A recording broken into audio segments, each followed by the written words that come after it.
কাল্পনিক নাম একটা করিব ধারণ।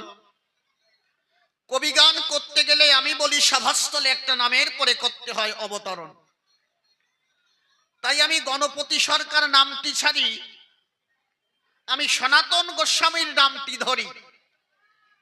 দালাই রাম আসরের বরাবরই আপনারা শুনলেন সর্বজন। আমার বিপক্ষে আছেন যিনি, আপনারা বলবেন উনাকে তো আমরা ভালোই চিনি।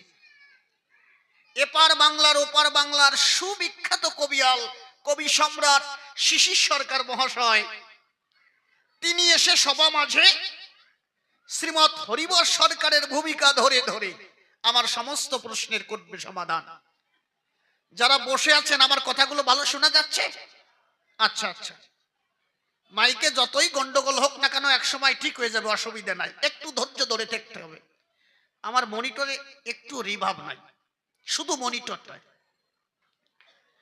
কি বলবো, আপনাদিকের ধারে বসে শোনেন নারী নরে। আজকে আলোচনা করবো আসরে আমি সনাতন গোস্বামী হয়ে সভাতে দাঁড়াই।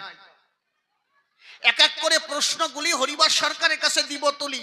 আপনারা যারা শ্রোতা মণ্ডলী বসে বসে করিবেন আকর্ণন।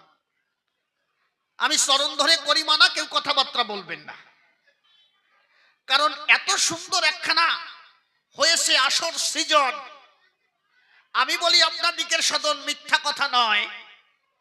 হরিগুরু চাঁদ ঠাকুরের পরে আলোচনা আমরা করছি দুই জনা, আপনারা বসে বসে তাই করিবেন আস্বাদন। আমি মতুয়ার বিপক্ষে হয়ে কিছু প্রশ্ন দিয়ে যাব তাকে। আমার মনে আছে ভাবো, আমি সনাতন গোস্বামী হয়ে তাকে কিছু প্রশ্নপত্র করব। এই যে মতুয়া সম্প্রদায়, এই যে মতুয়া মতাদর্শ, কেউ বলে মতুয়া মতাদর্শ, কেউ বলে মতুয়া ধর্ম।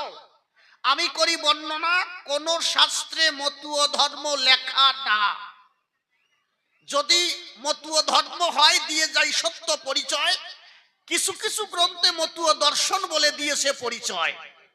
কিন্তু মতুয়ারা যারা, এরা ডাক দিয়ে বলেছে তারা যে আমাদের একটা আলাদা সম্প্রদায় বা মতুয়া ধর্ম বলে দেয় পরিচয়।